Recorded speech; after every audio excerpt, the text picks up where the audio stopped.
नमः संस्कृताय। मैं प्रीति शर्मा और हमारा यूट्यूब चैनल संस्कृत ज्वाला, जिसमें हम अभिज्ञान शाकुंतलम के दूसरे अंक का अध्ययन कर रहे हैं। पहले भाग में हमने प्रथम एक श्लोक से लेकर 5 श्लोक तक का अध्ययन किया।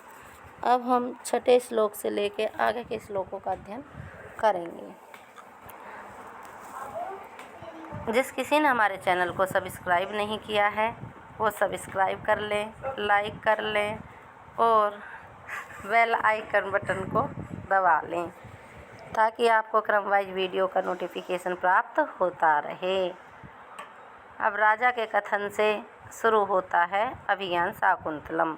भद्र सेनापते, हे भद्र सेनापति, आश्रम सन्निकृष्टे स्थिता स्मः। हम लोग आश्रम के समीप स्थित हैं, रुके हैं। अतस्ते वचो अभिनंदामि, इसलिए तुम्हारे वचन का अभिनंदन नहीं करता हूँ। अद्य तावत, अथा तुम्हारी बात नहीं मानता हूँ। अद्य, आज, तावत तो। अब शार्दूल विकृत छंद में श्लोक बोलता है राजा। गाहान्तं महिषा निपान सलिलं श्रृंगै मुहुस्ताडितं छायाबद्धकदम्बकं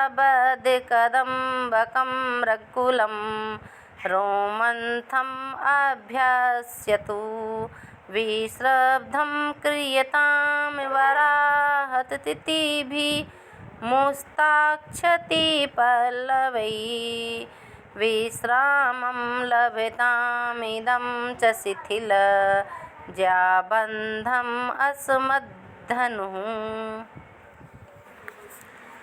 महिषा भैंस से, श्रृंगई अपने सींगों से, मुँह बार बार, ताड़ितम आतोड़ित, आलोटित उछाले गए, निपान सलीलम तालाब के जल में, गहानताम स्नान करें, छायाबद्ध कदम्बम छाया में झुंड बनाकर बैठे हुए, मृगकुलम मृग समूह, रोमंथम जुंगाली का अभ्यस्तु अभ्यास करे,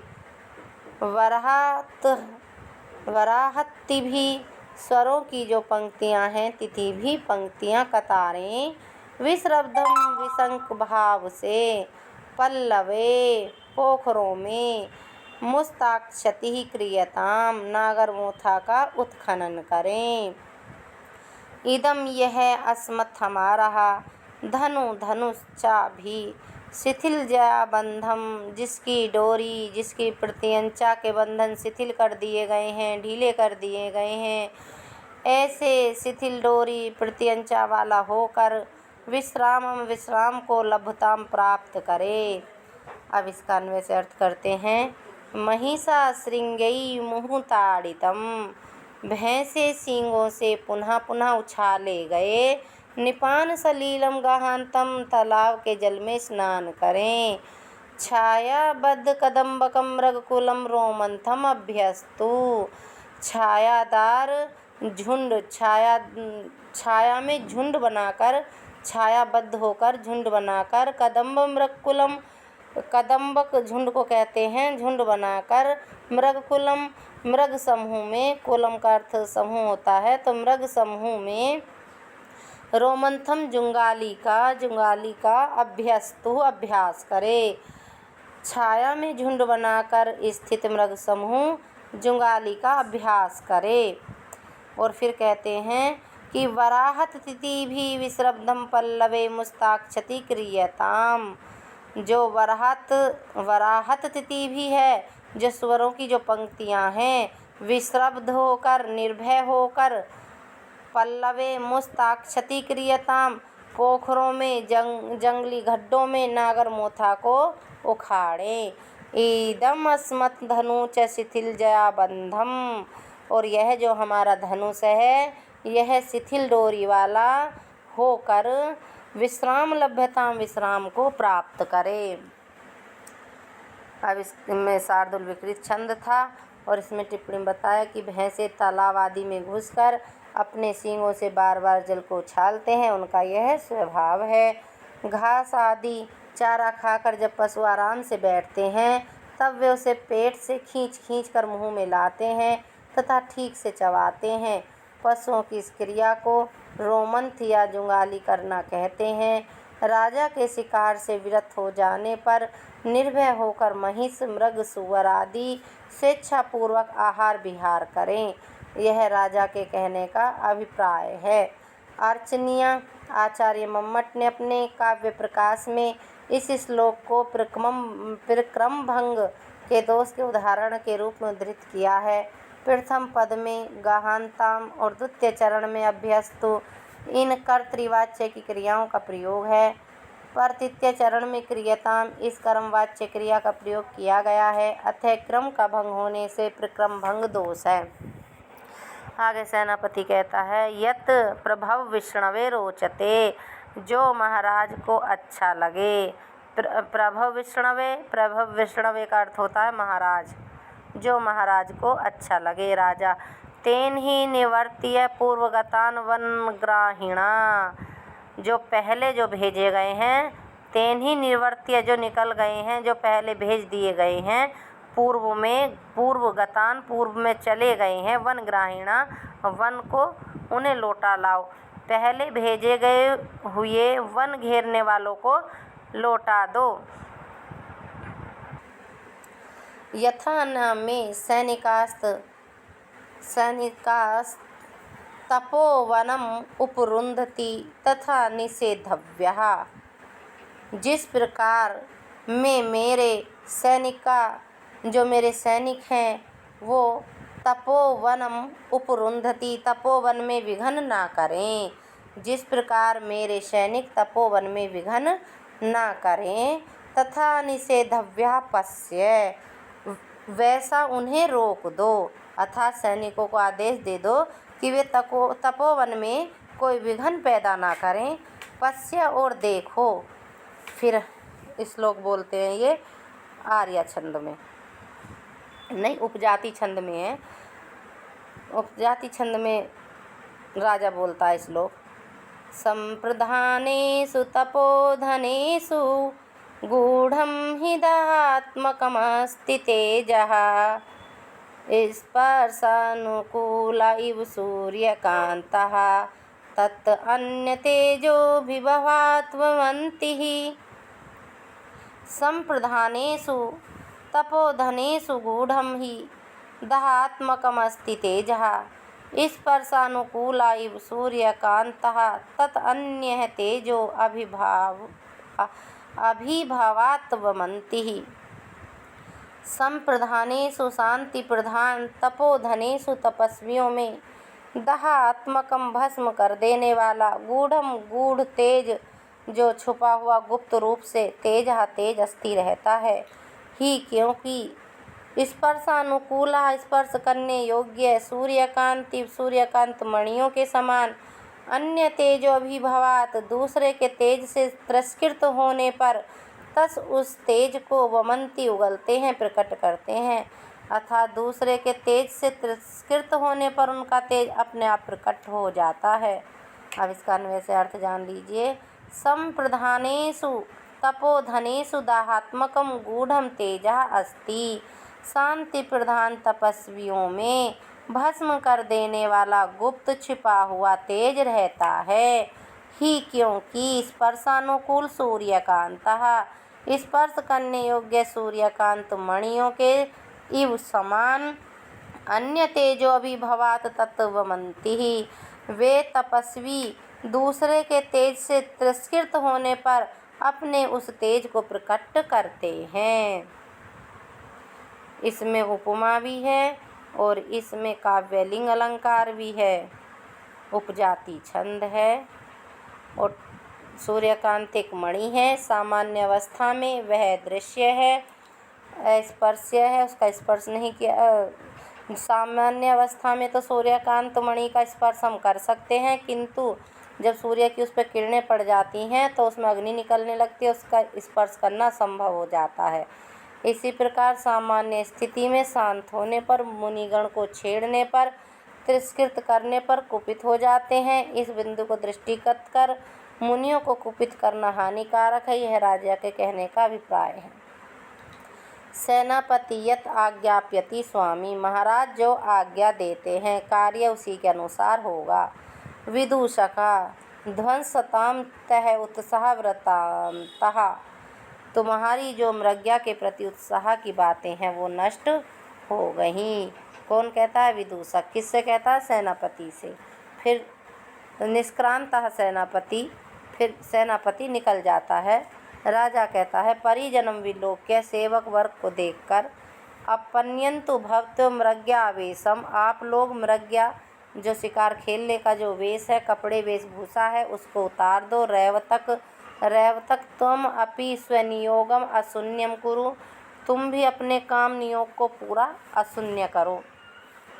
परिजन यद देव आज्ञाप्यति इति निष्क्रांता, सेवक वर्ग कहते हैं स्वामी जी आज्ञा देते हैं, स्वामी जी की जो आज्ञा निकल जाते हैं।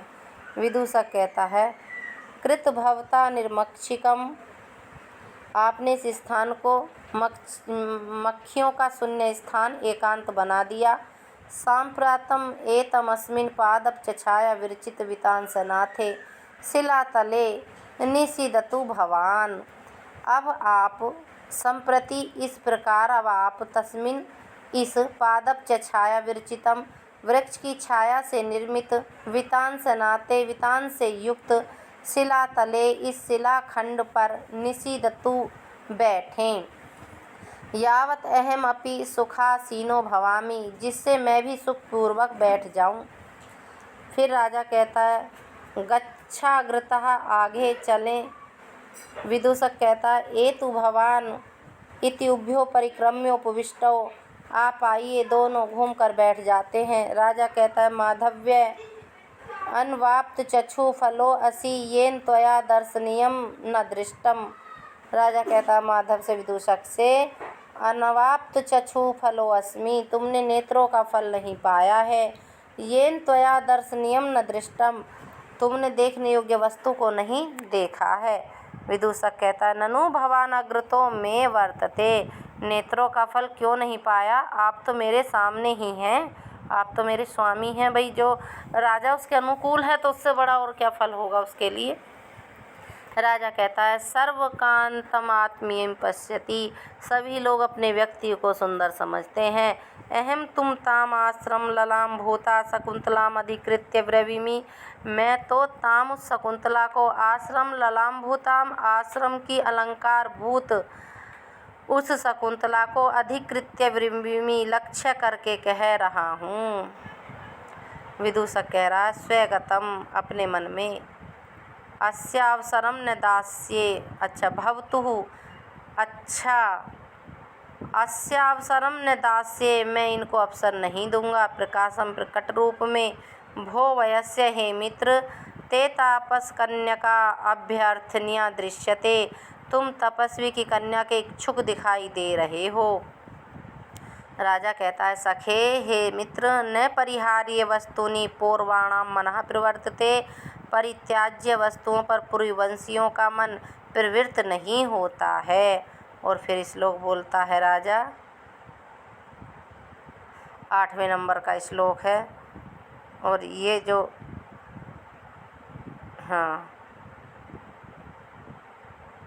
आर्या छंद में श्लोक है ये। सुरयुवति संभवम किल मुने अपत्यम तदुज्झित अधिगतम, अर्कस्योपरि शिथिलम च्युतम इव नवमालिका कुसुमम।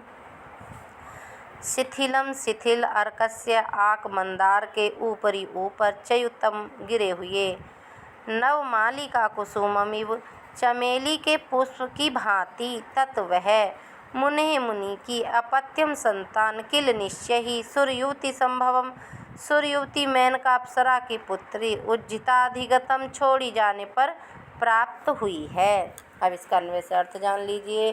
शिथिलम अर्कस्य ऊपरी च्युतम, शिथिल होने के कारण मंदार वृक्ष के ऊपर गिरी हुई, नवमालिका कुसुमम, चमेली के पुष्प की समान, इव, समान, उसकी भांति, तत्मुने, वह मुनि, कर्ण की, अपत्यम, संतान, कौन है? शकुंतला, किल सुर युवती संभवम, निश्चय ही अप्सरा मेनका की पुत्री हैं और मेनका द्वारा उज्जिता अधिगतम त्यागी जाने पर, छोड़ी जाने पर मुनि कर्ण को प्राप्त हुई हैं। इस श्लोक में कर्ण की तुलना मंदार वृक्ष से और शकुंतला की तुलना नवमालिका से की गई है। उपमा अलंकार है, आर्या छंद है। इस श्लोक में पूर्व वृत्त के वर्णन होने से आख्यान नामक नाट्य अलंकार है। विदूषक कहता है, विहस्य हंसकर, यथा कस्यपि पिंड खजूरै उद्वेजितस्य तितीर्ण्याम अभिलाषो भवेत। जिस प्रकार यथा कस्यपि, जिस प्रकार पिंड खजूरै उद्वेजितस्य, पिंड खजूर खाने से उबे हुए किसी व्यक्ति को तितीर्ण्याम अभिलाषो भवेत, इमली खाने की इच्छा होती है, तथा उसी प्रकार स्त्री रतन परिभोगिणो भवता इयम अभ्यर्थना, उसी प्रकार आप भी स्त्री रत्नों का उपभोग करने वाले आप राजा की यह इच्छा है। जो उनके अंतःपुर में वसुमती और हंसपति का जो स्त्री रत्नों में जो आभूषण है, रतन रूपी आभूषण है स्त्रियों में, उनको उपभोग करने के बाद अब इस इमली को, अब इस तपस्विनी को उपभोग करने की आपकी अभिलाषा है, ऐसा विदूषक कह रहा है। राजा कहता, न तावतेनाम पश्यामि, अभी तुमने शकुंतला को देखा नहीं है, ये नव अवादि, जिससे तुम ऐसा अवादी कह रहे हो।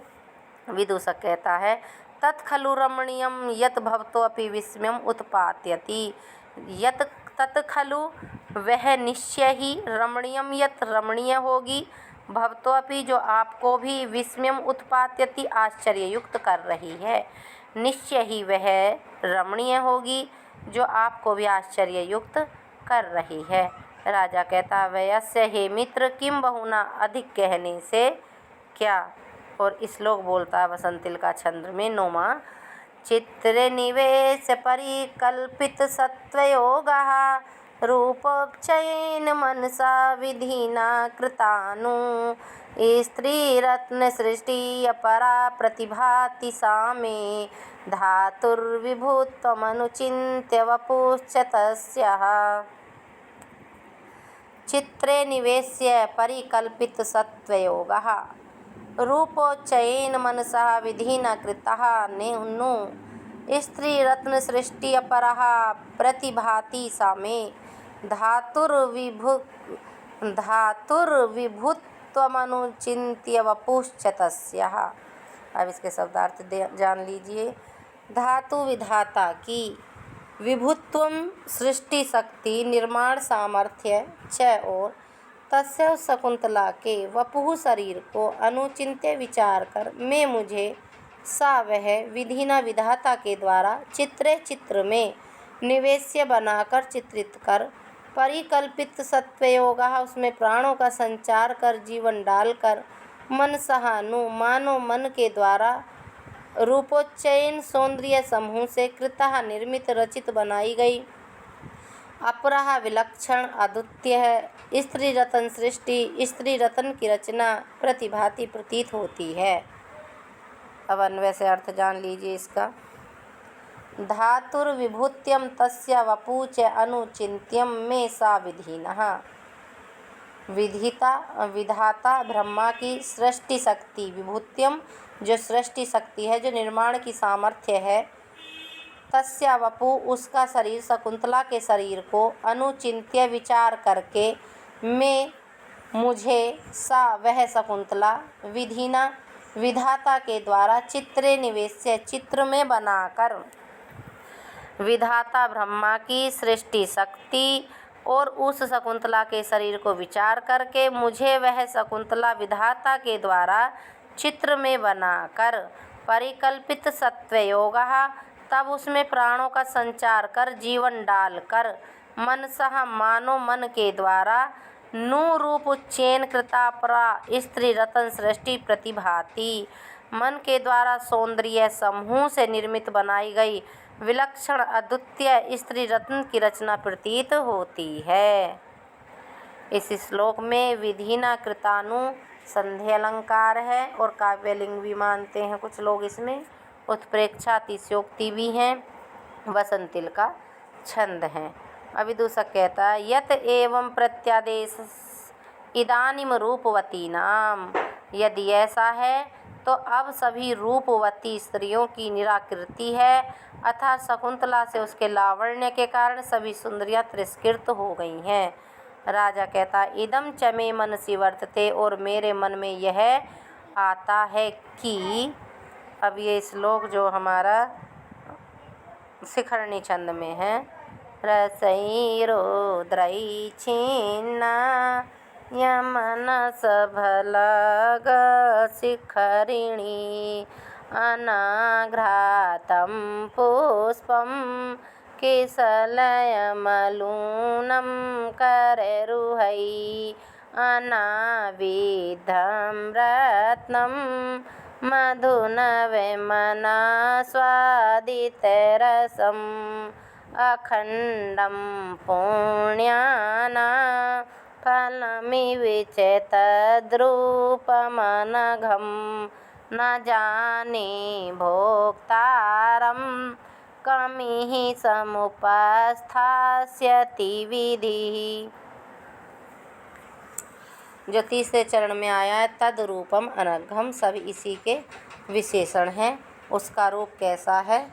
अनघम पाप रहित निष्कलंक, तत्रूपम उस शकुंतला का रूप, अनाघ्रातम न सूंघा गया, पुष्पम फूल, कर्वई नखूनों से, अलूनम अच्छिन्न, किसल्यम नव कोमल पल्लव, अनाविद्धम ने बिंधा हुआ अक्षत, रत्नम रत्न, अनास्वादित रसम जिसके रस का नहीं आस्वादन किया गया है ऐसा, नवम नया, मधु शहद, पुण्यानाम च और पुण्यों अच्छे कार्यों के, अखंडम अखंड, अक्षत संपूर्ण, फलमिव फल की भांति, विधि विधाता, इही यहाँ इस शकुंतला के लिए, कम किस, भोक्तारम भोक्ता को, समुपस्थास्यति उपस्थित करेगा बनाएगा, न जाने नहीं जानता।